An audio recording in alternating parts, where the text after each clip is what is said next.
Hola, bienvenidos al canal Un Mundo de Máquinas. Y en esta ocasión vamos a ver las condiciones y recomendaciones que debemos tener en cuenta para la instalación adecuada de un vaporizador de llama abierta, en este caso un Algas 120. Así que quédate hasta el final del video y vamos a verlo.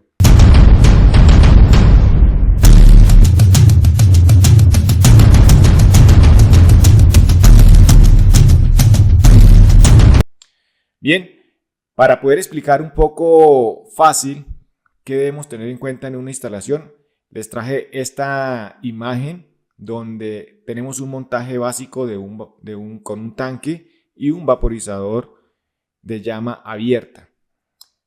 Vamos a iniciar con unas recomendaciones generales. Lo primero es que todo el sistema debe cumplir con el código y la normatividad de gobierno en donde lo estemos instalando. Cada país tiene su normatividad, tiene su regulación.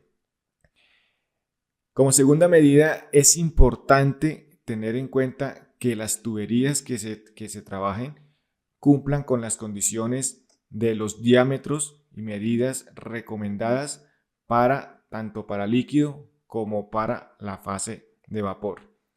En la parte de la salida de vapor del vaporizador, es recomendable que la línea, por lo menos hasta donde están los reguladores de primera etapa, por ejemplo en esta parte, tengamos una ligera inclinación hacia el vaporizador. De manera que si tenemos alguna condensación del producto, recuerden que aquí estamos trabajando con GLP, este pueda fluir hacia el vaporizador. Por otra parte, también las tuberías, recuerden hacer una limpieza interna previa a las tuberías antes de realizar las conexiones para evitar que se vaya viruta o elementos sólidos hacia el interior, en este caso, tanto de las válvulas como del vaporizador. Todas las tuberías que están a la vista, tanto la de líquido como de vapor, deben estar debidamente soportadas. Es necesario que se soporte muy bien las tuberías para que no tengamos inconvenientes por que se vayan a fletar o se vayan a quedar, digamos que expuestas a un daño mecánico. También recuerden que si las tuberías van a estar enterradas, deben estar debidamente protegidas contra la corrosión.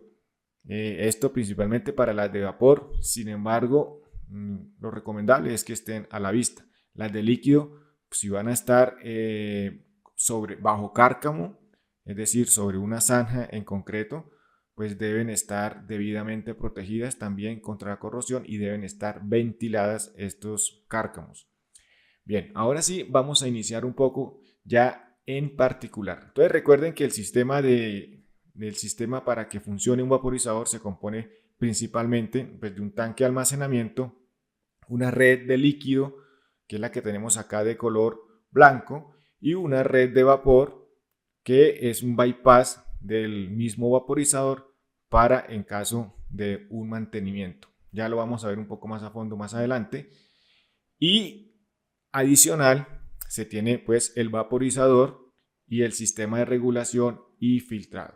Entonces vamos a hablar una por una. Lo primero es que el vaporizador debe estar distanciado del tanque de almacenamiento como mínimo 6 metros o lo que recomiende la normatividad en cada una de las diferentes zonas donde se está instalando este equipo. Pero como mínimo, e incluso el fabricante y por norma y seguridad debemos mantener 6 metros de distancia. Es lo mínimo que siempre debemos mantener y respetar. De ahí en adelante ya podemos ubicarlo de acuerdo a la necesidad donde que tengamos frente a los equipos que vayamos a alimentar con vapor. Sin embargo, recuerden que también debe mantener una distancia o un distanciamiento frente a las instalaciones o construcciones que hayan alrededor del vaporizador. Como mínimo 7 metros, cualquier construcción, es importante que la mantengamos esta recomendación. Bien, para la línea de salida de vapor, vamos aquí a ampliar un poco. y ver el sistema. Entonces tenemos que la línea de vapor es importante que tengamos el diámetro adecuado dependiendo del caudal que entregue el mismo vaporizador. En este caso estamos trabajando con un 120, pero todo depende de ese caudal que esté entregando estos equipos. Si lo vemos desde esta vista, en la salida del vaporizador debemos colocar siempre, en la salida del vaporizador en fase vapor, una válvula de corte como mínimo en soporte de presión de 250 psi. Debemos colocar un manómetro en la línea de salida de vapor, un manómetro en un rango de 0 a 300 psi para poder conocer cuál es la presión de salida desde el mismo vaporizador. Esta era la línea que les digo que debe tener una ligera inclinación, una ligera pendiente hacia el vaporizador para que cuando exista condensación pues pueda retornar fácilmente hacia el vaporizador. El diámetro de la tubería pues depende del caudal, normalmente la utilizamos entre 1,25, 1,5, 2 pulgadas, dependiendo del caudal. Como recomendación está la ubicación del regulador de primera etapa. Se recomienda que que lo instalemos lo más cercano posible al vaporizador y no más de 24 pulgadas de distancia de separación entre el vaporizador y el regulador de primera etapa. Pues aquí en el ejercicio, en el esquema, estoy mostrando un sistema redundante de regulación para en el evento que haya que realizar un mantenimiento o que surta algún problema con el regulador principal. Bien, esto en cuanto a la línea de salida de vapor. Vamos a ver ahora, vamos a volver nuevamente a la principal.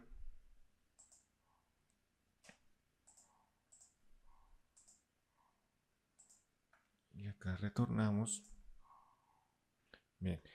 Tenemos la línea de salida de líquido o de suministro de líquido hacia el vaporizador. Entonces, esta línea es importante, esta red, que calculemos el diámetro adecuado para realizar o para que tengamos un suministro adecuado de líquido hacia el vaporizador. Y esto también va a depender del tamaño de vaporizador. Normalmente las operamos y depende también de la distancia, es decir, de qué tan separado esté el vaporizador del tanque de almacenamiento, de la línea o del punto de salida, la boca de salida del tanque de almacenamiento. De manera que entre más alejado se encuentre el vaporizador, pues voy a tener que usar un diámetro de un mayor diámetro para garantizar el caudal suficiente de entrada al vaporizador. Pero estas líneas normalmente las trabajamos en 1 pulgada, 1,25 y 1,5, 1 pulgada y media para garantizar el caudal adecuado. Si estamos manteniendo, por ejemplo, si este es un alga 120, estamos manteniendo 6 metros de distancia, pudiésemos trabajarla incluso en 1 pulgada y 1/4, ¿sí? Que es lo más recomendable, lo que siempre se usa. Tenemos también una válvula de corte, además de las válvulas de exceso de flujo a la salida del tanque. Debemos instalar siempre en las válvulas, en los sitios donde tenemos líquido, en la red de líquido debemos instalar una válvula de alivio hidrostático entre válvulas, es decir, en la medida que tengamos una válvula, es decir, entre cada válvula debo instalar una válvula de alivio hidrostática. Entre cada rango, entre cada sector donde existan 2 válvulas de corte, debe existir una válvula de alivio hidrostático. Bien, en la entrada del vaporizador es recomendable que también instalemos, por una parte, el manómetro de 0 a 300 que me permita tener una idea de la presión del líquido que está ingresando al tanque, al intercambiador del vaporizador, en este caso el Alga 120. También vamos a instalar un filtro, en este caso un filtro con una malla de mínimo 60 micras, mejor, de máximo 60 micras, para evitar que ingrese partículas sólidas a las botellas del vaporizador, y una válvula de cierre rápido que nos permita manejar el flujo hacia el vaporizador y hacer el corte en el momento que necesitemos hacer un mantenimiento. Y aquí hago una corrección, no es de cierre rápido, sino una válvula de globo. Tenemos acá la válvula de cierre rápido y tenemos una válvula de globo para poder controlar el flujo hacia el vaporizador. Y por último, quiero mencionar, bueno, no directamente, nos falta todavía ver la red de bypass, pero aquí te quiero mostrarles que el vaporizador es recomendable que siempre hagamos la extensión de la válvula de alivio de presión del vaporizador. Y ojo con esto, no es retirar la válvula y ponerla en la parte superior, sino que en la parte superior de la válvula de alivio ellos traen una rosca en donde podemos hacer el adaptador y hacer la extensión de la válvula de alivio. ¿Esto con qué? ¿Con qué fin? Para que cuando tengamos alguna situación que exista un alivio de presión, este vapor pueda estar lo más alejado posible de la llama abierta que tiene el piloto. Recuerden que esto es un vaporizador de llama abierta, por eso su nombre, y que el GLP, por sus condiciones, por sus características físico-químicas, en la medida que sale a la atmósfera, por ser más pesado que el aire, pues va a buscar estar en la parte más baja.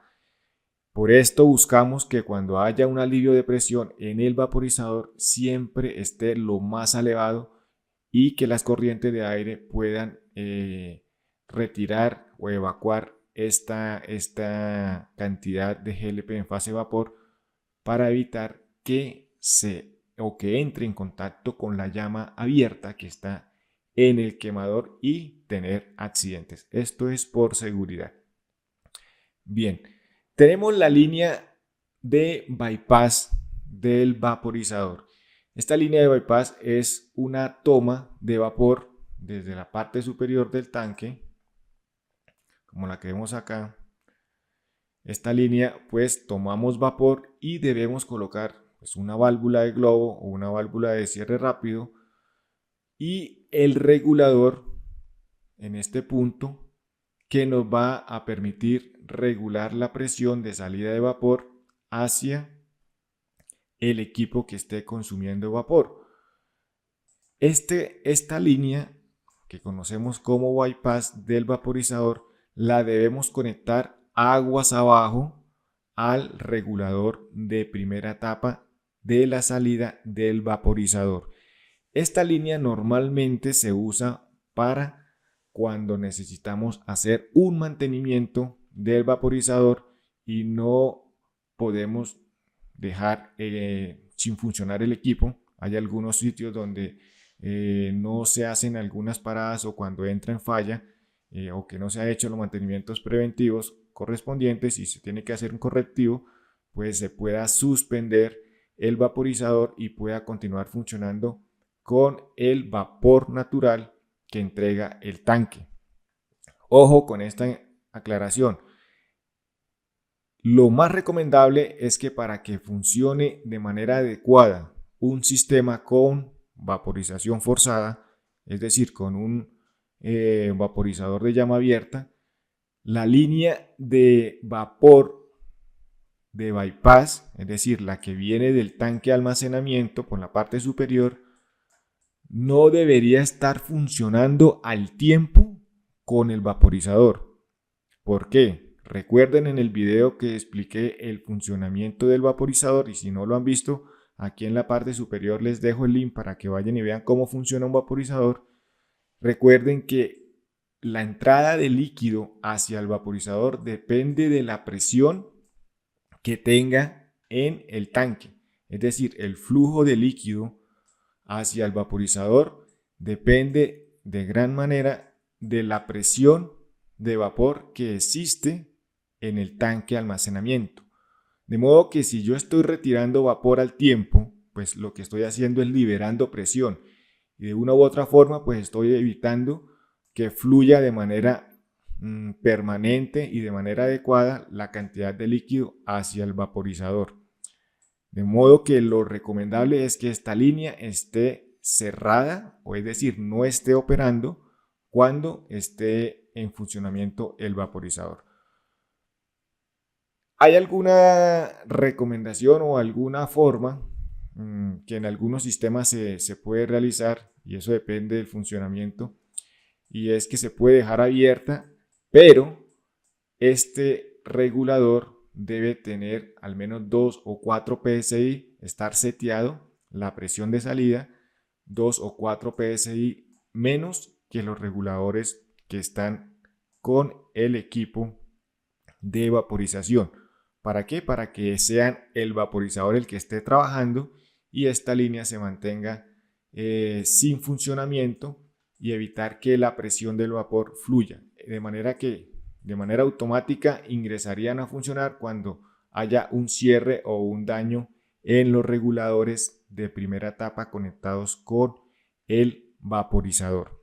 Bien, vuelvo e insisto, lo recomendable es que esté cerrada para que no tengamos salida de o pérdida de presión por la parte superior del tanque. Bien, otra recomendación es que en la línea de líquido no debe existir ningún cheque. ¿Por qué? Recuerden que cuando hablamos de cómo funciona un vaporizador, el flujo en la línea de líquido puede darse en los dos sentidos. Cuando estamos alimentando desde el tanque hacia el vaporizador y que está el ciclo de generar vapor, recuerde que está entrando líquido, en este momento está entrando líquido hacia el vaporizador. Pero cuando la demanda disminuye, de manera que no requiere más vapor, pues se va a aumentar la presión en el intercambiador de calor o las botellas que están en el interior del vaporizador, y esa presión cuando supere la presión del tanque, ese líquido se va a empujar nuevamente hacia el retorno o hacia el tanque. Es decir, en esta línea vamos a tener flujo en ambos sentidos, dependiendo de la presión, dependiendo de la demanda, y es lo que hace que opere en ciclos este vaporizador. Si no han visto el video de cómo funciona, nuevamente les recomiendo que vayan a verlo para que entiendan muy bien cómo funciona un vaporizador de llama abierta. Ahora sí, por último, recuerden que lo importante antes de enviar la presión ya regulada de primera etapa hacia el equipo que va a consumir este gas, se recomienda que tengamos un filtro trampa para retener por una parte cualquier partícula sólida, que incluso viruta pequeña que vaya suspendida en este vapor, que en teoría ya no debería ir porque hemos hecho limpieza, hemos hecho las condiciones adecuadas de las tuberías y no debería existir. Pero si aún así persiste alguna partícula sólida suspendida en el vapor, pues que pueda estar retenida en este filtro. Además, si existe algún tipo de condensación, pues lograrlo drenar por la parte inferior de este filtro trampa. Debe tener el respectivo bypass para hacer los mantenimientos, las válvulas de cierre rápido para poderlo suspender en caso que lo requiramos. Recuerden también que las roscas deben estar selladas con el elemento, con el sellante adecuado y certificado para trabajar, en este caso, con gas GLP. Para el caso de la línea de líquido, cuando trabajamos con tubería roscada, también debe estar con el sellante de fuerza alta, debidamente certificado para funcionamiento con GLP, y las tuberías deben ser cédula 80 o Schedule 80 para garantizar la seguridad del sistema. El vaporizador, como recomendación, debe estar soportado en una base, preferiblemente de concreto, es decir, que no sea inflamable. No lo podemos instalar en una base de madera, sobre bases plásticas. Ya sabemos porque tenemos fuego, tenemos llama abierta en los quemadores y lo que buscamos es la seguridad del sistema. Bien, creo que con esto tenemos todas las recomendaciones y así se debe instalar un sistema de vaporización forzada, en este caso nuevamente con un Alga 120 como el ejemplo, como ejercicio, y manteniendo las distancias. Si hay algún comentario, alguna duda, algo que se me haya pasado, por favor déjelo en los comentarios de este video, que los estaré leyendo, los estaré respondiendo para que vayamos entre todos creciendo en conocimiento en este caso con los vaporizadores. Nos vemos en el próximo video donde vamos a explicar cuáles son los mantenimientos que se le debe aplicar a un vaporizador y también cómo hacer el encendido, cómo hacer el arranque por primera vez del vaporizador. Nos vemos en el próximo video, dale un like si te ha gustado, comparte este video, suscríbete a este canal y compártelo nuevamente. Nos vemos próximamente.